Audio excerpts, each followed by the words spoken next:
Ano ang gagawin mo kung maranasan mong magkamali?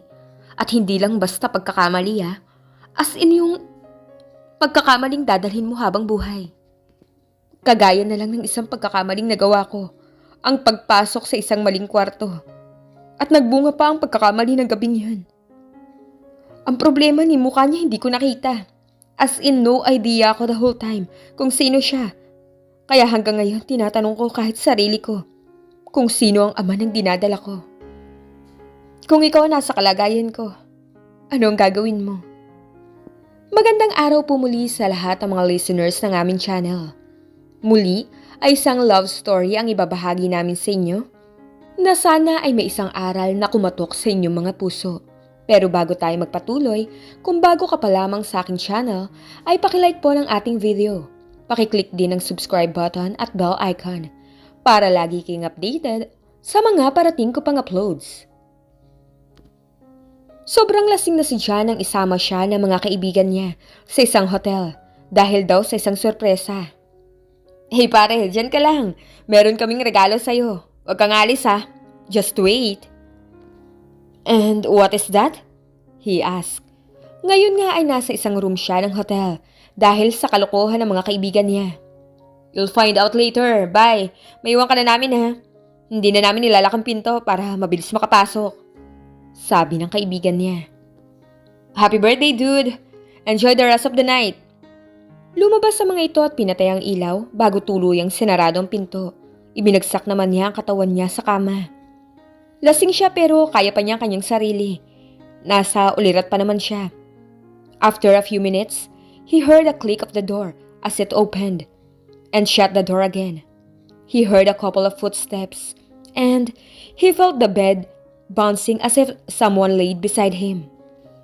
You're the big surprise? He said with his husky voice. He drew himself closer to that someone and pulled her closer to him. Sabi lang ng babae. You smell good, he whispered. He kissed her full lips. Who are you? Tanong ng babae na halata sa boses nito ang pagkalasing. You're the surprise, and I'm the recipient. Magsasalita pa sana ang babae but he just covered her lips with his again. Mapusok na mga halik ang agad niyang ibinigay dito. Hindi humahalik sa unang babae pero nang magtagal, tumutugon na ito sa mga halik niya na nakapagpabuhay sa kanya. Mabilis ang mga kilos niya at saglit na saglit lang ay nahubdan niya ang saplot ng bawat isa. He kissed her. Hindi kita nakikita pero talagang gusto kita, he said and kissed her again. Dinadama ang katawan ng bawat isa. Napadiin ang hawak ng babae sa likod niya at ramdam niya ang mga kuko nitong bumabaon sa likod niya. Tumigil siya sa pagkilos nang maramdaman niya ang kasikipan nito. It's your first time, tanong niya. Hindi niya ina-expect na wala pa itong karanasan. Don't worry, hindi kita sasaktan, he said. Ang sunod na nangyari ay ang ingay na madidinig lang sa buong kwarto, sa buong magdamag. Kinabukasan, nagising siyang mabigat ang ulo. Napahawak siya sa kanyang ulo nang makaramdam ng bahagyang kirot, sanhi ng pag-inom. Nakadapa siya at natatakpan ng puting kumot ang ibabang bahagi niya. Binaling niya ang ulo niya sa kabilang bahagi ng kama. Where is she? He muttered. Biglang nahagip ng mga mata niya ang isang hikaw na may maliit na diamanteng tampok.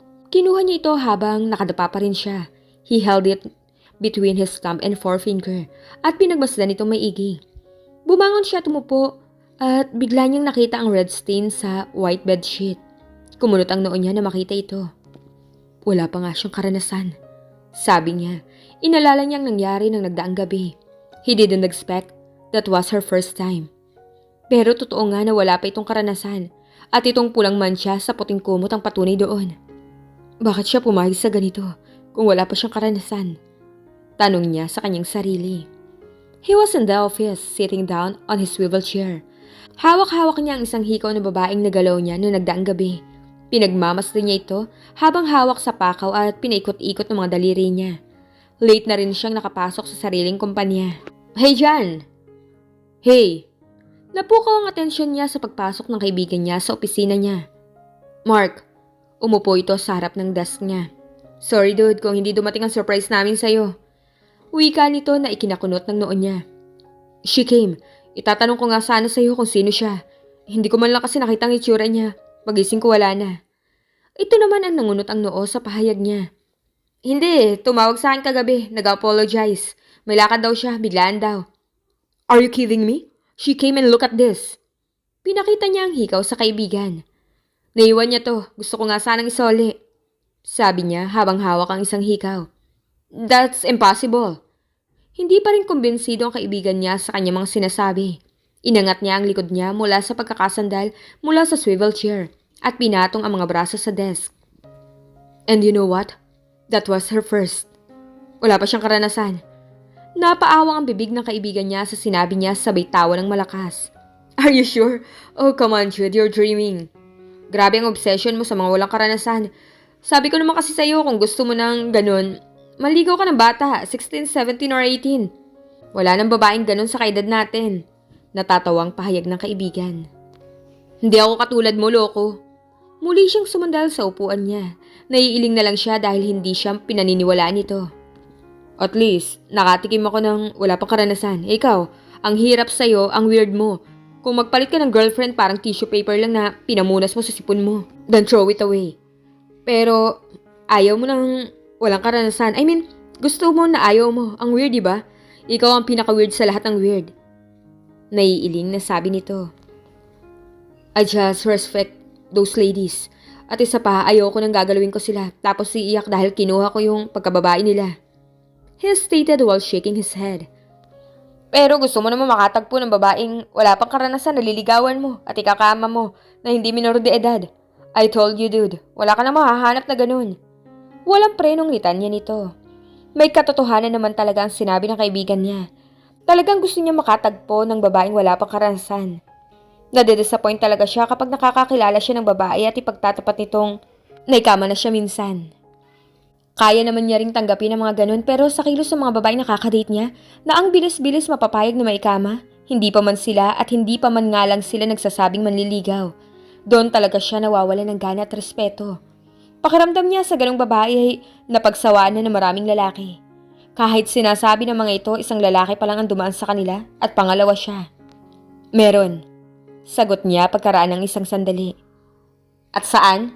Kagabi, I told you. Yung binigay niyo sa akin, wala pa siyang karanasan. Ang kulit mo naman, pre. Hindi nga sumipot yung babae eh. Baka naman nagkaroon ka lang ng, alam mo na, panaginip? Napapailing na lang si Mark sa pinagsasabi niya. Ayaw talaga siya nitong paniwalaan. Loko, panaginip? May dugo yung bedsheet. Ano yun, dinugo ako? Seryoso ka ba? Hindi pa rin ito naniniwala at natawa pa ng malakas. Sumandal na lang siya at pinagmasdan uli ang hikaw. Sino ka? He thought. Masyadong ginugulo na babaeng yun ang kanyang isip mula pa kanina. John Miller is a hunk-eligible bachelor with a perfect face, sharp jaw, pointed nose, strong eyes with dark chocolate color, thick brows, heavy lower lip, cool hairstyle, broad chest and shoulders. He looks very manly at talagang walang babaeng hindi mapapasecond look sa kakisigan niya. He is the COO or Chief Operating Officer of Miller Group of Companies. Ang ama niya ang presidente ng kanilang kumpanya. Isa sa pinakamagaling na kumpanya ang Miller Group of Companies sa Pilipinas. Nag-invest sila sa halos lahat ng uri ng negosyo. At the age of 25 ay hindi pa siya nagkakanobya ng seryosohan. Hindi nga niya masasabing nobya talaga niya ang mga nagdaang babae sa kanya dahil hindi naman talaga siya nanligaw sa mga yun. Kahit kailan, hindi pa siya nagseryoso sa isang babae. Hindi dahil sa ayaw niya. Gusto naman talaga niya ang magkaroon ng pangmatagalan at seryosohang makakarelasyon. Pero hindi pa lang talaga niya makita ang babaeng magpapatibok ng kanyang puso. 4 years later. Ano pare, wala pa ba kayong balak magpakasal? Tanong ni John kay Mark. Wala pa, hindi pa namin napag-uusapan eh. Mark replied as he sipped his coffee. Nasa isang coffee shop sila nito at hinihintay ang katipan ni Mark. Talagang nahihilig ka na sa pag-inom ng kape ah. Punan niya sa kaibigan.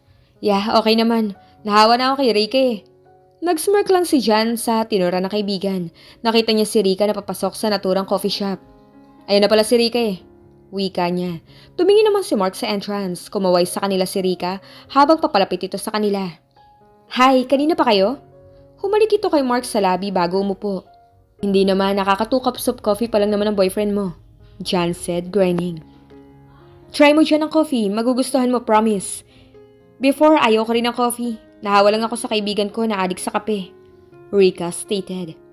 Where is she? Alam mo, ang tagal na nating mag-boyfriend, hindi mo pa rin siya pinapakilala sa akin. Mark said. Well, she's just homebody. That's why, saka busy sa buhay yun. But you know what, John? She's the best interior designer. Siguradong magugustuhan mo ang trabaho niya. Kayang-kaya niyang pagandahin ang rest house mo. Ito ang dahilan kung bakit sila nandito ngayon. Ipapakilala ni Rika ang kaibigan nitong interior designer para sa ipapa-remodel niyang rest house. Then good. May tiwala naman ako sa'yo. Pero pag hindi ko nagustuhan, si Mark ang mababayad ng service niya. Nakangiting sabi ni Jan. Bakit ako? Ako ba nag-recommend sa'yo? Ngumisi lang si Jan. Napatingin si Jan sa may entrance. Napa-second look siya. Nang may mahagip ang mga mata niyang isang babae. Palingali nga ang babae na para may hinahanap.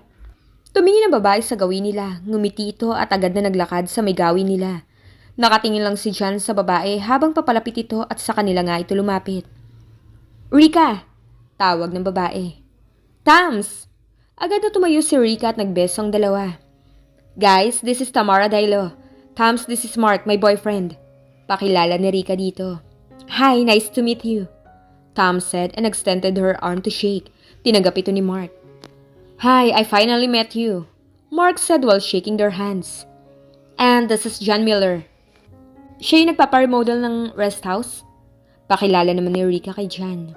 Hi. Tipid na bati ni John at inalok ang kamay sa dalaga. Hello.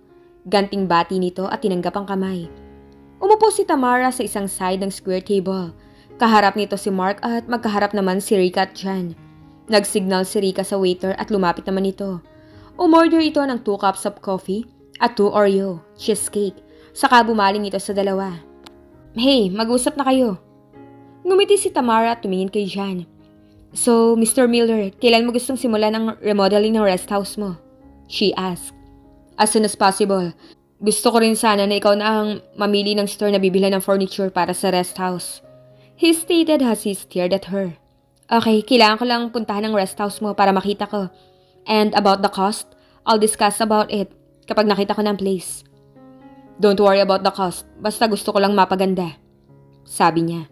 Okay, I'll assure you na pagagandahin ko yun. Kailan ko siya pwedeng puntahan? Ikaw, anytime. I'm free this weekend, we can go there. He said. Okay then weekend, Saturday? Pagsang-ayon nito, may kinuha ito mula sa bag at tinabot sa kanya. Here's my calling card, just give me a call kung saan tayo magkikita. Okay, tipid niyang sagot. Dumating ang order nila at agad na humigop ng kape ang dalaga. So, Tams, how's your boring life? Rika asked and laughed softly. Iningusan nito ni Tamara. It's good, I'm happy with my boring life. She laughed a little. You know what? Sayang ang ganda mo, binuburo mo lang sa bahay mo. Hindi naman, I'm busy with my projects. Marami kasing project this past few months. So, I'm not staying at home all day long. Saka lagi ako nasa office. She reasoned out. Nakatingin lang si Jan dito habang nagsasalita ito na parang kinakabisado ang bawat anggulo ng mukha nito at pagkilos. Napansin naman ito ni Mark at napangisi na lang dahil sa titig ng kaibigan dito. Tams, do you work in a company? Mark asked. No, before oo, but now hindi na. Independent interior designer lang ako. I am my own boss. Mahirap kapag may boss eh. I can't make my own decisions, di ba? Hindi ko pa hawak ang oras ko. Sagot nito. Alam mo kasi yung si Tam, sa galing niyan, nasasapawan na niya kahit ang boss niya. Ayun, umalis na lang siya kasi hindi na siya binibigyan ng malalaking project. Pero karamihan sa mga clients ng company nila dati, siya na ang kinokontak para magpagawa. Pahayag ni Rika. So, you're really good. Wika ni Jan. Tumingin ang dalaga sa kanya at bahagyang ngumiti. Yes, Jan. She's really, really, really good. Si Rika ang sumagot. Ang OA mo naman. Baka mamaya mapahiya ako niyan pag hindi niya nagustuhan. Sabi ng dalaga sa kaibigan. I doubt. Ngumiti na lang si Tamara dito. Konting kwentuhan pa ang namagitan sa apat hanggang sa magpasyang magpaalam na si Tamara. Can I go now? Wala na naman tayong i-discuss eh. Tawagan mo na lang ako, Mr. Miller, kung saan tayo magkikita. Tamara said. Siguradong sigurado yan. He'll call you, right, Jan? Mapanuksong sabi ni Mark at ngumisi pa. Yeah, of course. Mabilis sa sagot ni Jan na matiim pa rin nakatitig sa dalaga. Hindi man lang nito napansin na mapanuksong sinabi ng sariling kaibigan. Should I bring my own car or don't bother? Sasakyan ko na lang gagamitin natin. Medyo malayong Tagaytay para mag-convoy tayo. Putol niya sa sasabihin nito. Nag-okay naman ito tumango. So, paano mauna na ako? She said. Tamara, yan ka na naman. Lagi ka nagmamadali. Angal ni Rika. Alam mo naman kung bakit, di ba?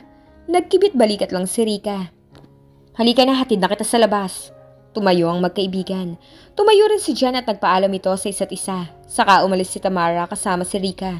Sinundan ito ng tingin ni Jan hanggang makalabas ng coffee shop, saka umupo uli. What was that?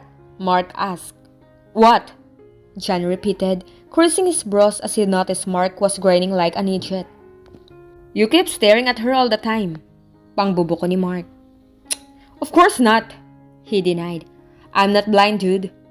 You were trying to memorize her diamond face shape. Almond-shaped brown eyes with thick and long eyelashes, thin lips, perfect nose, and a perfect set of teeth. What else? Napapailing na lang si Jan dito. Oh, before I forgot, your favorite part, the sculpted body. Mark added as he formed body using his hand. Sira ulo, mukhang ikaw ata ang nagkakabisa ng tsure. Kung sabihin ko kaya yan kay Rika, Jan said. Pero bahagya siyang natigilan nang biglang sumiksik ang imahe ng dalaga sa utak niya. Napangiti siya nang maalala ang magandang mukha nito. Hindi siya madaling ma-attract o mapatitig man lang sa babae na katulad ng pagtitig niya kanina dito. Sino nga kaya si Tamara na mukhang magpapatibok ata ng puso ni Jan?